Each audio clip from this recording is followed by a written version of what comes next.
네, 여러분 안녕하십니까? 저는 개인적으로 정말 궁금합니다. 정말로 궁금합니다. 손혜원 의원은 아직도 나는 잘못한 게 없다. 나는 정말 떳떳하다. 뭐 이렇게 생각하고 있는 걸까요? 거의 모든 신문이, 거의 모든 방송이 손혜원 의원의 실정법 위반 의혹을 일주일째 터뜨리고 있고, 뭐 야당은 물론이고 여당 의원조차도 손 의원은 이해 충돌이 뭔지 모르는 모양이라고 지적하고 있는 상황입니다. 지금 온 나라가 제기하고 있는 의혹은 뭐 단순히 도덕적 비난, 정치적 비난 차원을 넘어서서 실정법 위반 의혹을 지적하고 있는 겁니다. 실정법 위반, 다른 말로 하면 범법이란 뜻입니다. 손혜원 의원에게 당신은 범죄자입니다. 이렇게 고발하고 있는 거지요. 손 의원은 이런 말을 한 적이 있어요. 대중을 움직이는 데는 자신이 있다. 그렇다면 이 어리석은 대중은 곧 잊어버릴 터이니 설 연휴가 지나고 나면 지금 쏟아지고 있는 윤리적 비난쯤이야 연기처럼 사라지고 말 것이다. 그런 정치적 탈출구가 있다고 믿는 것인지요. 요즘 일들이 하도 복잡하게 여러 가지 사안이 막 물밀듯이 폭죽 터지듯이 하고 있기 때문에 제가 간략하게 정리를 이 자리에서 해드리겠습니다. 첫 번째가 다 아시다시피 이 목포의 부동산 투기 의혹입니다. 작년 8월에 목포 근대역사 문화공간이 등록문화재 제718호로 지정이 됐는데 그곳 땅을 다 조사를 해보면 약 34,500평쯤 됩니다. 34,500평. 필지로 따지면 약 602필지쯤 됩니다. 제가 이 한국일보 일면에 실렸던 지도 한 장 보여드리겠습니다. 바로 지금 이렇게 되어 있는 건데요. 이거를 자세히 보시면은 이게 바로 그 등록문화재로 지정이 된 목포 구도심의 문화재 거리 그 부분입니다. 여기 바로 지금 빨간 원으로 점점이 표시되어 있는 이 노른자이 땅에 빨간 원으로 표시된 부분, 이게 바로 손혜원 의원 측이 사들인 부동산입니다. 파란색으로 된 작은 원은 외지인이 사들인 곳, 뭐 이렇게 되어 있습니다. 요점은 이렇습니다. 손혜원 의원이 뭔가 오해를 하고 있는 것 같은데요. 자, 이곳이 뭐 땅값이 올랐느니 내렸느니, 뭐 투기가 아니라느니 그런 해명을 하고 있는데 그게 지금 문제가 아닙니다. 집값이 오르든 오르지 않든 뭐 한 일개인이 부동산을 사고 팔든 자유민주주의 체제에서 그게 무슨 문제가 되겠습니까? 다만 국회 문화체육관광위원회 소속 여당 간사는 등록 문화재가 될 땅을 단 한 필지만 사도 그것은 이해 충돌이 되는 것입니다. 일반 회사에 다니는 아빠가 여고생 딸에게 밤새워 시험 문제를 내고 풀어보고 해도 아무런 문제가 안 됩니다. 그러나 중간고사, 기말고사 시험을 총괄 감독하는 교무부장 교사가 그 학교에 다니는 딸에게 단 한 문제를 가르쳐줘도 그것은 무거운 범죄가 되는 것입니다. 현직 국회의원이 직무 관련해서 이해 관련이 있는 곳에 땅을 사면 공직자윤리법, 직권남용, 공무상 비밀누설죄, 부패방지법 등등 혐의가 서너 가지가 넘습니다. 또 하나, 손혜원 의원 측이 소유한 그 부동산 사실은 본인 소유인데 조카라든지 남편 소속 재단이라든지 다른 사람 이름만 빌렸을 뿐이라면 이건 차명거래, 부동산 실명법 위반도 됩니다. 두 번째, 국립중앙박물관 인사 개입 압력 의혹이 있죠.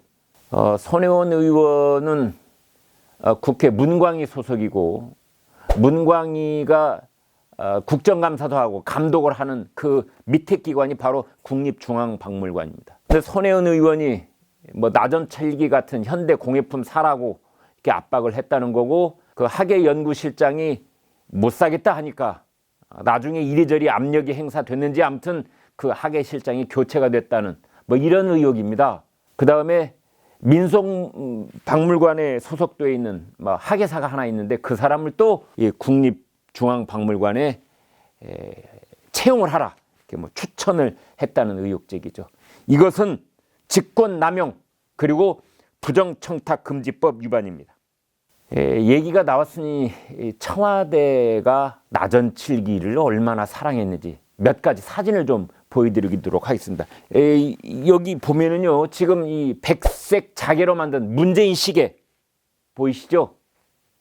그 다음에 2017년 6월 미국 방문 때 김정숙 여사가 들었던 나전 클러치, 나전 칠기로 만든 이 손가방 비슷한 겁니다.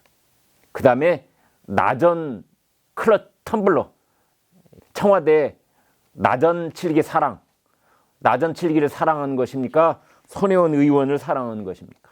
또 하나 지금 손혜원 의원한테 제기되어 있는 의혹은 바로 손혜원 의원 아버지가 건국 훈장을 받은 일입니다. 건국 훈장을 받기 직전에 피우진 보훈처장을 만났다는 겁니다. 손 의원이 전화를 걸어서 내 방으로 좀 오시오. 그래서 보훈처장이 국회 의원회관에 있는 손 의원 방에 갔다는 거죠. 그 자리에서 손 의원 아버지의 보훈 신청에 관한 얘기가 주고받았다는 겁니다. 이거는 부정청탁의 소지가 있습니다. 보훈처장 역시 조사를 좀 받아야 됩니다. 다음 의혹은 손 의원이 백지 신탁한 회사가 목포 땅을 매입했다는 겁니다. 이건 역시 직무 연관성이 인정된 회사를 활용해서 부동산을 사들였다면 백지 신탁 제도를 무시한 공직자윤리법 위반이 됩니다. 또 손혜원 의원은 서울 이태원에 한국 나전칠기 박물관을 소유하고 있는데요. 엄밀하게 보면 이제 우리는 이게 지금까지는 사립박물관인 줄 알았더니 알고 보니 미등록 박물관이랍니다. 서울시 관계자도 모르고 있었습니다.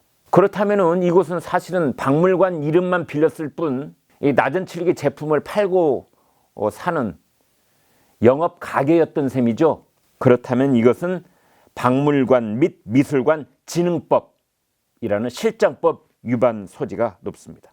다음 의혹은 손혜원 의원이 이른바 큰손 최씨 부부 이런 얘기를 했어요. 본인 페이스북에 한 얘기입니다. 나보고 부동산 투기했다고 그러는데 내가 한 것이 아니라 사실은 최씨 부부, 그 60대 초반에 남편은 최씨고 부인은 정씨, 이 부부가 있는데 이 사람들이 목포에서 큰손 부동산 투기꾼들이라고 손혜원 의원이 자신의 입으로 얘기를 한 겁니다. 자, 그렇다면은 최씨 부부가 큰손 투기꾼이라면은 그 큰손 투기꾼에게 문화재 등록을 전후해서 집을 여러 채 소개받은 직무 관련이 있는 현직 국회의원은 뭐가 되는 겁니까? 이번 일의 본질은 대통령 부부의 위세를 등에 업고 호가호위한 초선 의원이 불법적 행위를 일삼은 것으로 야당은 보고 있습니다. 이낙연 총리는 이렇게 말했습니다. 여러 의문이 제기되고 고발도 접수되고 있어서 잘못이 확인되면 법대로 대처하겠다. 이 총리는 국회에서 열린 당정청 회의에 모두 발언해서 그렇게 말했습니다. 이해찬 민주당 대표, 홍영표 원내대표는 손혜원 의원과 관련해서 아무 말 없이 듣고만 있었다고 합니다. 청와대, 집권민주당, 그리고 현 정부 이 3자가 모인 자리에서 이낙연 총리가 대표 발언을 한 셈입니다. 법대로 대처하겠다는 결론입니다. 이 발언 속에는 청와대의 뜻도 포함되어 있다고 봐야 합니다. 청와대의 뜻은 이미 손혜원 의원에게 전달된 셈입니다. 아마 구원의 손길은 없을 것 같습니다.